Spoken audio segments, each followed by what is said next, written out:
이제 독자의 한 사람으로서 어떻게 봤냐면 이제 요즘 그래서 이제 작품을 볼 때 가장 중요한 건 실존적으로 나에게 의미가 있는가 하는 거예요. 우리가 시간도 없는데 그냥 무슨 지식을 쌓기 위해서 작품을 읽는 건 별 의미가 없습니다. 그래서 이 작품이 나에게 실존적으로 어떤 의미가 있고 내 삶을 변화시키고 또 되돌아보게 하는가. 예, 그래서 이것이 모든 사람들에게 보편성이 있게 읽는 사람이 이게 내 얘기고 나는 어떻지 이렇게 하게 만들면 좋은 작품이 되는 거죠. 그래서 이제 요즘의 시대를 저는 이렇게 봤습니다. 이제 외톨이 시대 누가 됐든 간에 그래서 뭐 가족 간에 식사를 해도 이제 아버지와 자식이 서로 불평하는 관계. 빨리 밥 먹고 나가서 이제 자기 시간을 가지려고 그럼 뭐 밥 먹으면서도 이제 핸드폰 보고 먹는 이런 시대가 돼서 이제 1인 가족이 많아지는 시대가 됐죠. 그 모든 사람이 이제 그 혼자 있는 걸 좋아하는 1인 가족 그 외톨이의 시대가 됐다. 원인이야 뭐 여러 가지가 있을 수가 있어요. 뭐 이혼해서 살 수도 있고 뭐 아버지 때문에 여기는 이제 아버지 뭐 집 짓는데 보증서 다 망했는데 뭐 그렇게 될 수도 있고 또 뭐 어떤 사람은 어릴 때 아버지한테 혼났다든지 뭐 섭섭했다든지 뭐 여러 가지 이유 때문에 이제 혼자 있는 게 편하는 시대가 됐어요. 근데 인간은 관계를 맺어야 돼. 그래서 오프라인 세계에서는 관계가 하나도 맺은 사람이 없는 거예요. 혼자 있는 게 편한 그런 시대의 사람이 다 된 겁니다. 요즘에 대부분 다 그런 것 같아요. 네, 뭐 교인들도 신방하는 거 싫어하고 그냥 전화하시면 되죠. 뭐 그냥 줌으로 하시죠. 뭐 이런 식으로 해서 이제 이 직접적인 관계를 맺는 걸 불편해하고 힘들어하는 시대가 됐어요. 이런 시대가 됐다는 거. 근데 사람은 본능적으로 관계를 맺어야 되는데 그러면 이러한 욕구를 어디서 충족하냐면 이제 가상의 공간에서 하는 거죠. 뭐 라디오라든지 아니면 채팅이라든지 이런 그런 데서 하는데 여기 가상의 공간은 이제 전반적으로 만우절 같이 대부분은 거짓말이 많아요. 그리고 그 확인할 수가 없기 때문에 용인이 되는 거지. 알면서도 그냥 속아주는 그런 공간인 거예요. 그래서 그 상당 부분은 거짓말인 만우절 같은 상태에서 가상 공간에서 사람과의 관계를 맺는데 거기서는 뭐 정해진 건 없어요. 그냥 뭐 어떻게 뭐 나 이혼녀입니다, 나 이혼남입니다, 뭐 이렇게 한다든지 아니면 그런 것이 이제 서로 공감이 일어나면 뭐 장국영이 죽었다든지 이런 화제를 던졌을 때 거기에 자기가 장국영에 대해 관심이 있을 수도 있고 없을 수도 있는데 있는 척 해도 돼요. 아, 그래요? 그러면서 이제 그다음부터는 진실과 거짓이 만우절처럼 섞여 있는 것이죠. 섞여 있는 거예요. 그래서 지금 뭐 아비정전이라는 뭐 그 영화를 봤다. 그래서 이제 개봉을 뭐 승무로 있는 영화를 했다 하는 데서부터 어느 것이 진짜인지는 모르는 거예요. 상대가 얘기하면 아 그래 나도 봤는데 나도 거기 있었는데 그 몇 명 없었죠. 맞아 거기 난 뒷줄에 앉았. 이게 다 진짜인지 거짓인지를 모르는 것이 계속 서로 딱딱 맞아가는 거좀 좀 맞춰주는 것이죠. 먼저 누가 얘기를 하면은 나도 그날 결혼했는데 맞아 나도 그날 했어요. 어디를 그 신혼여행 갔나 제주도 나도 제주도인데 그럼 어디 묵었죠? 중문에 있는 그 호텔, 거기 맞아. 나도 거기서 했는데, 이렇게 해서 이제 그 실제와 거짓이 공존하는 것이 용납이 되는 세계 가상의 공간에서 관계를 맺는 것이죠. 그래서 이제 그것을 이제 설명하기 위해서 이제 뭐 몇 가지 장치를 거기서 써놨어요. 노암 촘스키라는 언어학자이자 철학자가 한 얘기 중에 현대 과학이라고 하는 것은 자랑스럽게 얘기하지만 알고 보면 술 취한 자가 자기 열쇠를 잃어버리고 잃어버린 장소에 찾는 게 아니라 가로등에 있는 밝은 데가 찾는다. 그러니까 현실은 내버려 두고 뭔가 밝은 데 가서 그 전혀 관계없는 데 가서 그걸 찾는 것처럼 그렇게 하는 거죠. 과학이라는 것도 알고 보면 지금 과학이 만들어낸 것 꽃이 뭐냐면 이제 정보통신의 사회고 이제 사이버 공간인데 거기서 자기의 그 외로운 그리고 관계를 자기가 잃어버린 데서 아버지하고 관계를 오프라인에서 관계를 맺고 회복을 해야죠. 아버지 죽었으면 엄마라도 하고 형제라도 해야 되는데 그건 안 해. 그리고 이혼녀하고 이혼했으면은 그 관계를 뭐 이렇게 다시 회복하든지 뭔가 새로운 여자를 만나든지 이렇게 해야 되는데 그 열쇠를 잃어본 데서 그걸 회복할 생각하고 그걸 관계를 찾으려고 하질 않고 밝은 데라고 하는 저는 다른 공간에 가서 그 이제 사이버 공간이죠. 거기서 찾는 거예요. 찾는데 거기서는 실제 잃어버린 관계를 회복하는 게 아니라 해봐야 소용없는. 그래서 거기서는 뭐냐면 이 여러 가지 그 상징 의미가 있는데 그 가로등 밑이라고 하는 건 서로 공감하는 영역을 넓혀가는 겁니다. 거기가. 그래서 밝아지는 거죠. 묻혔던 것이 이렇게 열리는. 그래서 지금 반은 거짓인 만우절과 같은 분위기 속에서 이제 사이버 공간이라는 게 그런 공간이에요. 만우절 분위기의 공간. 거기서 맞춰 가는데 화제를 우연히 오늘 이제 장국영이 죽었다는 그 내용이 떴기 때문에 그걸 던졌는데 그 관심을 보이면서 이제 거기에 서로가 이제 얘기를 맞춰 가는 것이죠. 그래서 이제 그것은 개연성이다. 철학적으로 말하면 흉을 보면은 실제하고는 관계가 없는 거죠. 실제에서 이렇게 촉발된 인접성, 또 인과성, 유사성을 찾아서 이제 그 하나의 가상의 진리를 만드는데 그게 이제 보다 실제보다 더 진리화돼 버리는 말도 안 되는 일이 벌어지고 있는데 과학이 그런 거라는 거죠. 과학이라는 것이 진리라고 하는 것도 실제 자체가 아니라 이것저것을 통해서 거기서 이제 인접성, 뭐 인과성, 유사성을 골라가지고 그것이 진리인 것처럼 그 가설을 만들어서 던지는 거거든요. 그런 식의 행태가 지금 이 현실 사회에서 실제 일어나고 있다는 거예요. 그래서 현실의 기반은 이제 인간관계에서 그것이 다 무너져 버리고 그 욕망과 욕구를 가상의 공간에서 이렇게 채워나간다. 그래서 실제인 현실, 이 실존 현실의 문제가 현실에 해결되지 못하고 가상의 공간에서 해결되고 해소가 된다. 해결이라고 하면 해소가 되는 거죠. 그리고 과거에는 현실에 기반을 둔 삶이 주된 것이었고 가상의 공간은 사이드에서 필요해서 그때그때 이용됐단 말이에요. 뭐 전화를 한다든지 채팅을 한다든지 뭐 이게 뭐 라디오에 사연을 올린다든지 그랬는데 지금은 가상의 공간이 주가 되고 그다음에 이제 오프라인에서의 현실의 문제는 부수적이 된 거죠. 그래서 만남도 가상 공간에서 거짓이 반인 만우절 같은 그런 공간에서 우리 만나자. 그래가지고 그것이 성사가 돼갖고 이제 그 충무로에 있는 영화관으로 모이게 되는 건데 지금 거기에 모인 사람이 그 진짜 그 이혼녀가 진짜 여자인지 남자인지도 몰라요. 그냥 그 닉네임이 이혼녀일 뿐이지. 그리고 발 없는 새가 된 건데 이 사람이 모으니까 가상의 공간에서 그 합의가 된 사람들이 이제 오프라인 실제 공간에서 모였는데 의미 없는 모임이야. 그래가지고 왔다가 누군지도 모르고 그냥 모였다가 흩어진 것이죠. 그래서 지금의 오프라인에서 모임이라는 건 별 의미가 없어요. 주도적이 못해. 주체는. 그래서 이제 우리가 주체의 죽음을 얘기하는데 실제 사람으로서의 주체는 죽은 거예요. 의미가 없어진 거지. 그래서 가상의 공간에는 이제 그 맨 마지막에 나오는 그 영웅 본색 이제 2에 나오는 그 노래가 있잖아요. 노래. 그 가사가 상당히 의미를 주는 건데 발 없는 새예요. 그 공중에 떠 있을 때만 살아있는 거고 내려오면 발이 없기 때문에 죽는 거지. 그러니까 그런 게 현재의 삶은 우리 모두가 가상 공간에서의 살아있는 삶이고 지상에 내려오면 죽은 거지. 그건 의미가 없어지는 거예요. 근데 이게 가만히 보면 이게 말이 되냐 이렇게 생각하는데 지금 이 세상을 보면 다 그런 식으로 되어 있는 거예요. 예를 들면은 BTS를 실제 개인적으로 오프라인에서 만나본 사람이나 서로 눈을 맞추고 알아보는 사람은 없어요. 관계는 없는 거야. 근데 암이라고 하는 그런 이제 뭐 거대한 그룹이 전 세계에 한 3천만 명이 형성이 되어 있는데 가상 공간에서 만나고 가상 공간에서 관계를 맺는 것이 전부.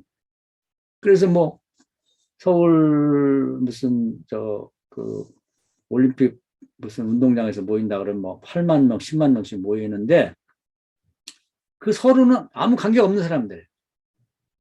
그 잠깐 모였다가 서로가 서로를 모르고 BTS도 누가 왔는지를 몰라요. 근데 뭐였다 흩어지는 거지.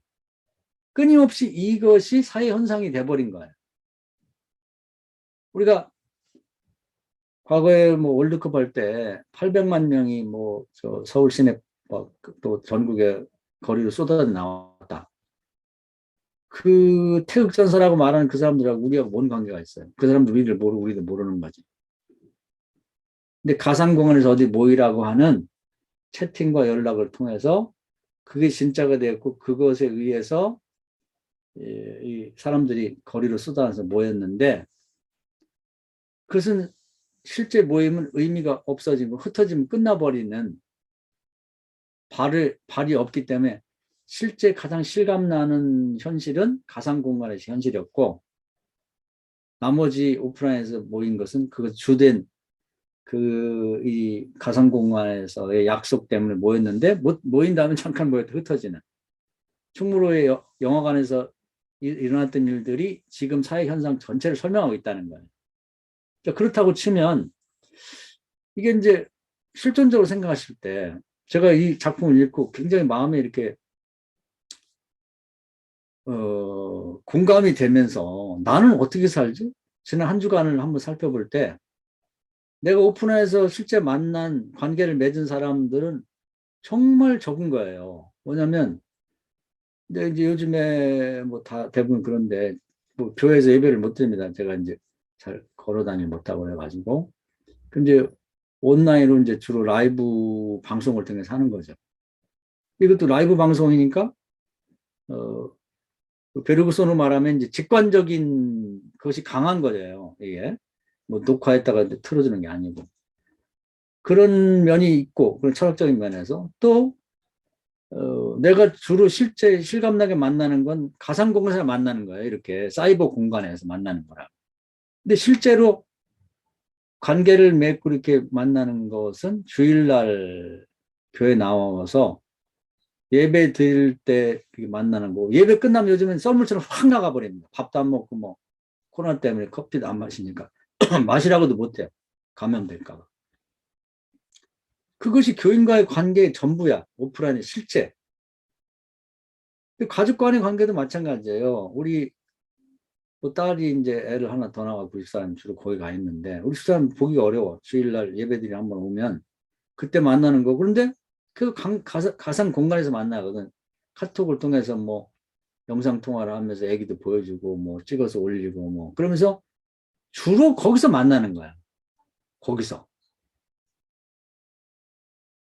그 우리 큰딸도 같이 살지만 또 바쁘니까 얼굴 보기 어려워요. 아침에 일찍 나갔다가 저녁에 같이 저녁을 먹거나 잘 때 들어오고 그러니까 실제 내 시간 전부 일주일을 따졌을 때 가상공간에서 다 만나는 거야. 우리 목사님들도 이렇게 가상공간에서 만나고 언제 오프라인 실제 만날지 모르는 거지.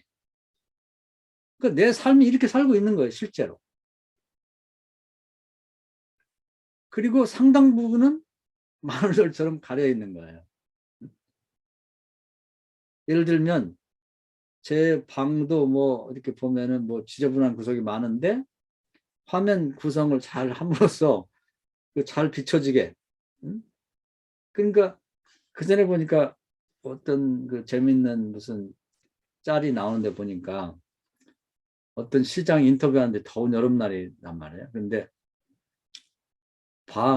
더우니까 발 밑에는 반바지 입은 데다가 그 양동이에다가 그 찬물을 갖다 놓고 그 발 담그고 이제 얘기를 하는 위에만 하는데 그래서 이제 이렇게 잘 그 화면을 조정해갖고 잘 나왔는데 뭘 잘못하냐면 뒤에 거울이 있는데 그걸 모르는 거야. 거울에 비친 걸 보니까 다 보여. 그러니까 가상공간이라는 건 상당 부분 만우절처럼 속일 수가 있는 거야. 그 나도 그런 식으로 살고 있다는 거지.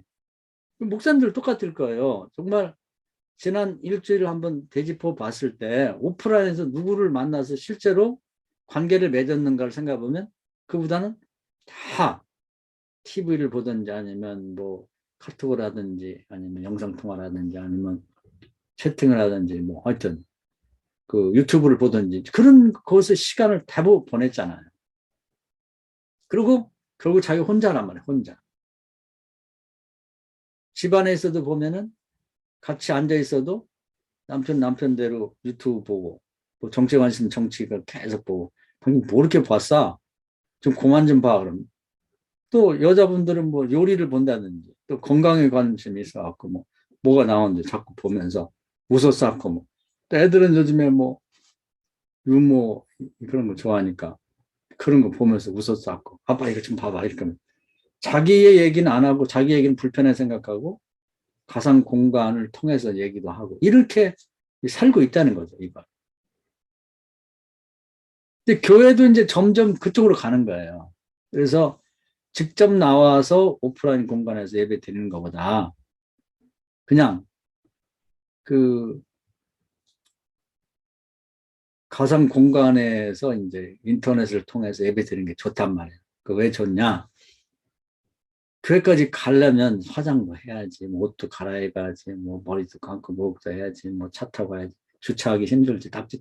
골치가 아픈 거야. 근데 집에서 편하게 헌금은 그냥 뭐 저 요즘에 뭐 카톡으로 다 보낼 수 있으니까 자기 할 몫은 한단 말이야.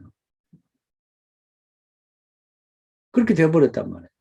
그리고 또 좋은 게 요즘 뭐 새벽 기도를 이제 라이브로 하게 되는데 나는 못 보잖아요. 그러니까 대부분이 내 생각에는 좀 일어나서 세수도 하고 좀 깨끗하게 이렇게 옷도 갈아입고 뭐 이렇게 찬송도 따라 하고 이제 이렇게 예배 드렸으면 좋겠는데 그렇게 안 하는 사람이 많은 것 같아. 그냥 누워서 누워서 그냥 이 틀어놓는 거지 이렇게 틀어놓으면 이제 숫자는 뜨잖아요. 몇 명이 지금 참여하고 있다 그러면 그냥 누워서 하는 거야 예배. 안 하는 것보다 낫지. 그러니까 자기가 어떤 식으로 예배를 드리고 있다는 걸 속일 수가 있잖아요. 가상 공간에서는 만우절처럼 참여하고 있다는 사인만 보내는 거지. 거기다 누가 참여한지도 잘 몰라요. 숫자만 뜨지. 그런 형태로 세상이 변하고 있다는 거예요. 그러면서 사람은 점점 실존적인 문제는 해결하지 못하고 그 답답함과 그 실존적으로 외톨이가 된 자기의 관계를 가상 공간에서 채우려고 하는 형태로 바뀌고 있다. 이 세상이. 근데 그게 어떤 게 옳고 그르냐를 논하는 것이 아니에요. 이 소설이라는 건. 그 형태를 보여주고 있다는 거고 그것이 이 작품이 말하는 게 너는 그렇게 안 살냐. 그런 얘기입니다. 저도 그렇게 살고 있는 거예요. 가만히 보니까.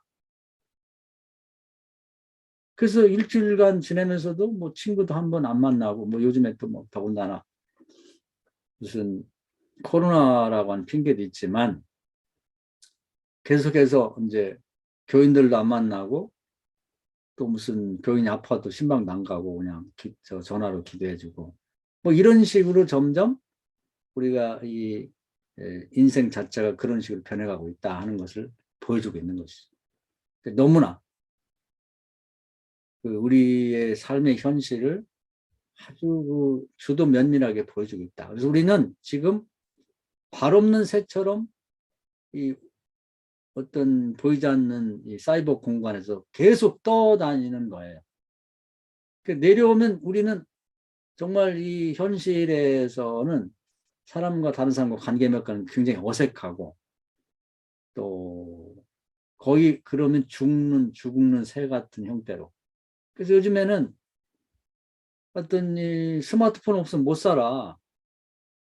밖에 나가면서도 없으면 다시 돌아서 가지고 나가야 됩니다. 그래서 스마트폰이 손에 쥐어지지 않으면 손이 벌벌벌 떨린다는 거예요. 또 유튜브 없으면 못 살아요. 또 뭐 요즘에 목회 못해. 줌 없으면 안 돼. 그래서 발이 잘라져 버린 오프라인에서 아무것도 할 수 없는 사람으로 기괴한 인간으로 변해졌다는 거예요. 인간관계도 오프라인에서는 관계를 맺은 사람이 아무도 없어요. 부인하고 남편도 갈라졌고 여긴 실제 이혼했지만 같이 살아도 실제로는 이제 생활 속에서 보면 갈라져 있는 거예요. 부인하고 내간이 남편하고 얘기하는 것보다 서로가 좋아하는 유튜브나 방송 보는 게 더 편한 시대가 됐다. 그러니까 그 이혼이나 마찬가지죠. 그리고 오프라인에서 만나는 자체를 이제 부담스러워 싫어하는 거지. 그리고 제한적이고. 그런데 이제 온라인의 사이버 공간에서는 뭐 거짓말도 용납이 되고 자기의 그 화면도 속일 수가 있는 거고 뭐 자기의 진실도 속일 수 있는 거고 뭐 맞춰주면서 하다 보면 서로 공감의 영역이 넓어지면서 그 마치 거기에 가로등, 길거리 가로등처럼 집에 있는 불이 아니죠. 가로등처럼 우연히 만난 가로등 불빛 안에서 많은 사람들이 모일 수 있는 것처럼 그렇게 될 수가 있는 거죠. 그런 삶을 실제 살고 있다는 것입니다. 과연 어떻게 할 건가? 아마 이제 교회도 이것을 잘 활용해서 이 시대에 맞는, 이 성향에 맞는 그런 것들을 잘 개발하는 교회들이 앞으로 이제 소위 많은 사람이 모일 거예요. 익명을 보장해 주면서 상당 부분은 사이버 공간에서 어떻게 잘 놀고 얘기할 수 있겠는가. 그런 것을 활용한 목회, 그런 필름도 많이 그렇게 하고 있죠. 어떻게 영상을 잘 찍어가지고. 그래서 앞으로 기존의 방법을 탈피해서 이걸 잘 활용하면 지금 뭐 우리나라에서 1,000명 모이는 뭐 교회 많다. 또 10,000명 모이면 뭐 대교회다 그러는데 아마 100만 명 모이는 교회도 가능할 거예요. 그리고 전 세계적으로 BTS처럼 잘하면 3천만 명 모이는 교회도 가능할 겁니다. 그것이 강원도 산골이 할지라도. 이 시대의 현상을 잘 이해한다 그러면 오프라인에서는 아무도 없고 자기 혼자 있어도 돼. 목사 하나. 그 놀라운 세상이 된 거예요. 근데 아직도 아버지의 관계가 중요하고 또 부부와의 관계가 중요하고 무슨 얘기가 만나서 얘기를 해야지 이런 식으로 가면 그런 게는 소멸하게 되는 거죠. 시대가 그렇게 바뀌었다는 거예요. 친구도 마찬가지야. 직접 만나자. 언제 만나? 요즘에? 어떻게 만나? 마스크 쓰고? 우리 스토리한도 이제 가상공간으로 이제 발 없는 새가 됐어요. 지금 성남에서 만나자. 그랬더니 쟤를 발 없는 새 한 마리가 우리 이제 김재성 목사님. 나는 못 가겠네요. 물론 거리가 있으니까 그렇지. 원래는 뭐 마음으로야 뭐 아무리 저 제주새도 올 양반이지만 근데 이제 편하잖아요. 이렇게. 그런 시대가 됐다는 걸 얘기해주고 있습니다. 그래서 섬뜩하죠. 아, 이런 시대가 됐고 나도 이렇게 살고 있구나. 앞으로 어떻게 살지? 이게 과연 옳은가 그른가 선악을 판단을 넘어서 이 시대의 실제 현상을 보여주고 있는데 놀랍게도 실존적으로 나도 그렇게 이 시대에 한복판에 고는 형태로 살아가고 있다는 것입니다. 또 목회도 그런 방향으로 가고 있는 거죠. 이걸 거부할 것인가? 이걸 적극적으로 활용하고 나갈 것인가? 부흥도 이제는 사이버 공간에서 부흥이죠. 여기 보니까 혼자 그 둘이 이제 뭐 얘기를 했는데 그걸 뭐 여기저기 아는 사람들 뭐 무작위로 막 채팅방에 띄우다 보니까 너도 나도 이제 모여들어갖고 뭐 50명이 금방 모이잖아요. 요즘 교회 오프라인에 50명 모으기 쉽지 않아요. 사이버 공간에서 모이는 거지. 사이버 공간에서 가능하니까 모이는 거예요. 그게 놀라운 변화를 가져온 것이죠. 그래서 이걸 남의 얘기로 생각하지 말고 우리가 이러한 현실 속에 살고 있고 나도 실질적으로 그렇게 살고 있는데 목회 현장도 똑같은데 이런 시대를 나는 어떻게 이해하고 있고 어떻게 받아들이고 있는가 앞으로 어떻게 살 건가를 결정해야 된다. 안 그러면 결국은 사이버 공간에서는 뭐 아는 사람이 많지만 이 오프라인에서는 친구 한 명도 없고 심지어는 부부간에도 같이 살지만 이혼했다는 한테 혼자고 그 요즘에 이제 그런 것이 이제 많아지면서 조론을 많이 하고요. 그러니까 또 이제 같이 같은 침대나 같은 방을 쓰는 거 싫어하고 각자 방을 쓰는 것이 편한 그런 것들이 다 그런 영향이거든요. 그 외톨이에요, 다. 가족이 있어도. 이걸 그대로 살 것인가. 이거 시대의 어떤 흐름을 역행하면서 나는 그래도 오프라인에서 만나자. 그런 친구 한 명이라도 사귀고 나갈 건가. 그래도 아직도 내외관이 붙어 잘 것인가. 이런 것들을 생각해 볼 필요가 있다는 거죠. 여기까지 말씀드리겠습니다. 박수.